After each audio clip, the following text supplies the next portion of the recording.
In a peaceful village, nestled among fields of shimmering gold, lived a kind and gentle farmer named Raphael. He wasn't a man of riches. He had no grand palace, no servants to command, and no treasures to guard.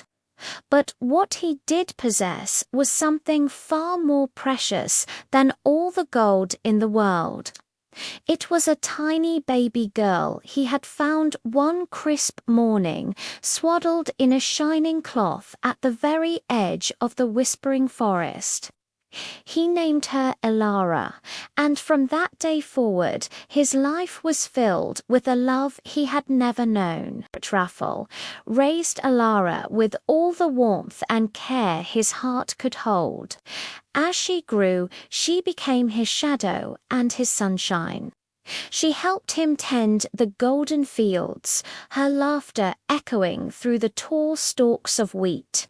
She shared stories and songs with the villagers, her kindness touching everyone she met. She grew into a young woman as graceful and radiant as any princess from a storybook, and so the villagers, filled with affection, gave her a special name, the farmer's princess. But behind this gentle life lay a truth far more magical and dangerous than anyone in the village could ever imagine.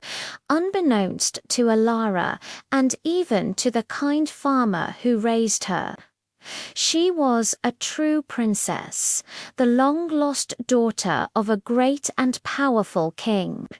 Her story began not in a humble cottage, but in a royal cradle.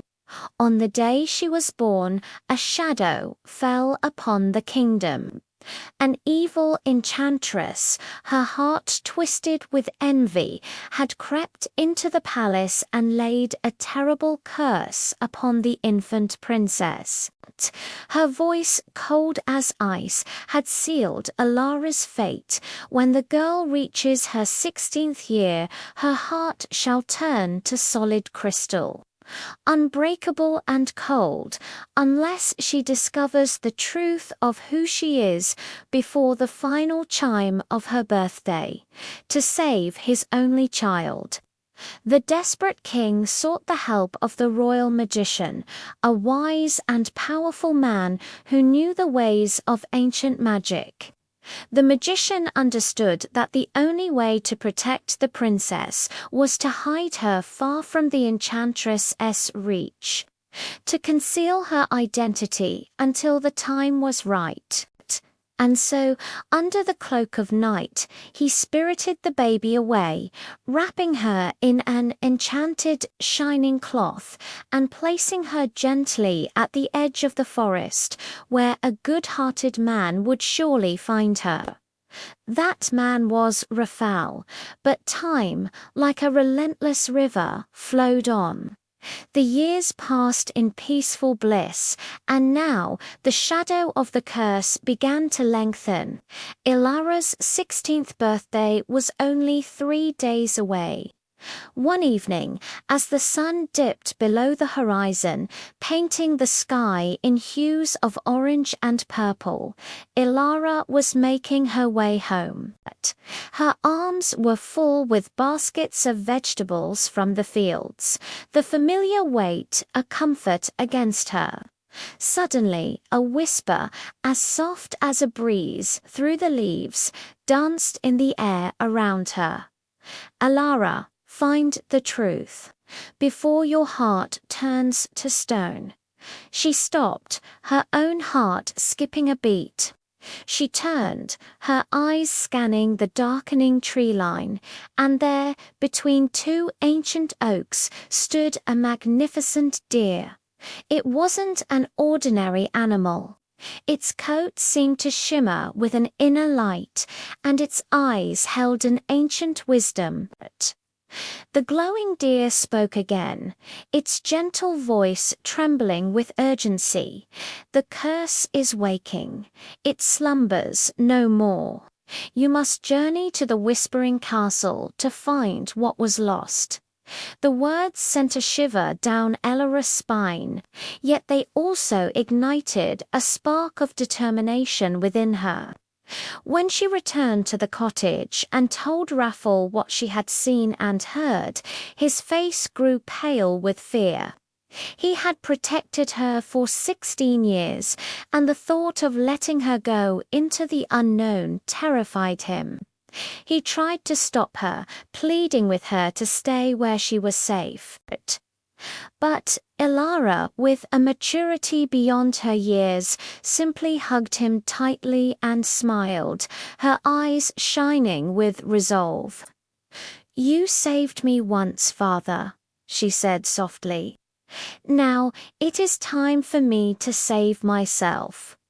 With a final loving look, she turned and walked towards the path that led away from the only home she had ever known. Elara's journey was not an easy one. She traveled through forests so dark the trees seemed to swallow the light, their branches like skeletal fingers reaching for her. She climbed moonlit hills that scraped the stars, the wind whipping at her cloak. She crossed a river that flowed with water as silver and cold as liquid moonlight. Through it all, the deer's words echoed in her mind, giving her strength. Finally, after what felt like an eternity, she saw it.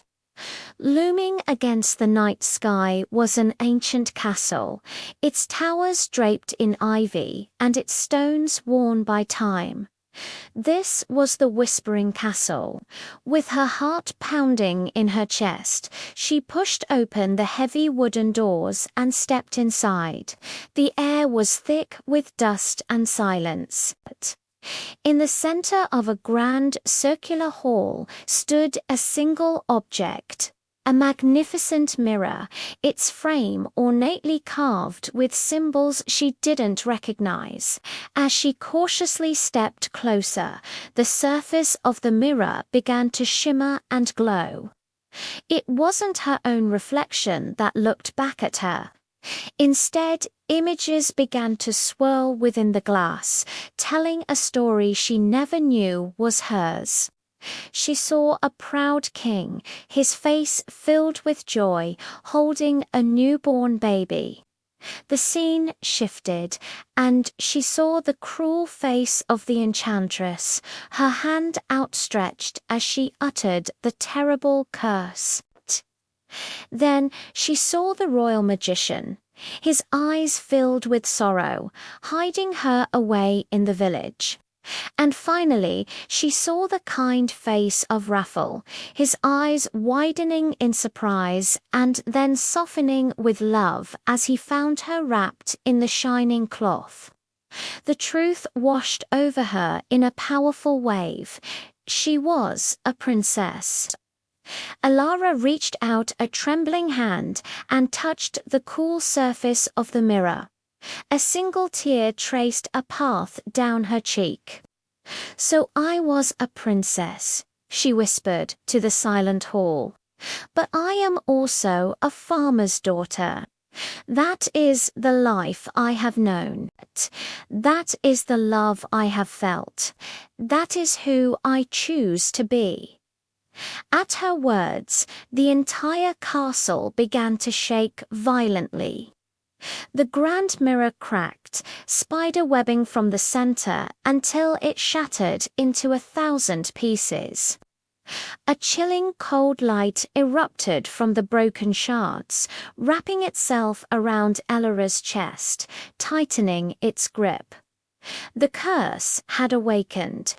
Her heart began its terrifying transformation into crystal. Just as the icy feeling threatened to consume her, a warm light filled the chamber. The glowing deer appeared before her once more, but this time its form shifted and changed, revealing the kind, worried face of the royal magician. He rushed to her side. "The curse feeds on the truth it created," he explained, his voice urgent. But there is one thing more powerful. Only one truth can break it, the truth you choose for yourself.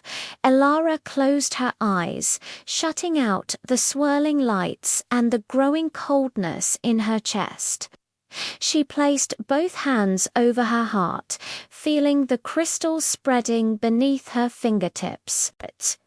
She took a deep breath and spoke the words that came not from a mirror or a prophecy, but from the very core of her soul. "I am Elara," she declared, her voice clear and strong. "A princess by birth and a farmer's daughter by love. My heart belongs to both worlds, to both lives, to both fathers." As she spoke the final word, a blindingly warm, golden light exploded from her chest, shattering the cold enchantment into dust. The crystal melted away, replaced by the steady, strong beat of her own heart, whole and free. The curse was broken forever. News of the curse being broken traveled as if on the wind itself, reaching the ears of the grieving king. Learning that his long-lost daughter was alive, he wasted no time and rushed to the small village. His royal procession a startling sight for the simple farmers. He found Elara not in a castle, but in a humble cottage, standing beside the man who had raised her. The king, his eyes filled with tears of joy and regret, begged her to return to the palace to take her rightful place as his heir. But Elara, with a gentle smile and a grace that was truly her own, shook her head. "I will visit my kingdom, and I will be the daughter you lost," she said kindly. "But my home is here, with Father Ruffle and the people who raised me." The king, humbled by her profound courage, wisdom and kindness, could only agree. From that day on, she was known throughout the land by a new title, one she had earned herself: Elara, the Princess of Two Worlds. And so, the farmer's princess lived happily, a girl who carried the grace of a royal court in her posture, but the unwavering strength and love of a villager's heart in her soul. Thank you so much for watching. If you enjoyed Elara's story, don't forget to like this video and subscribe to the channel for more magical tales. We'll see you in the next story.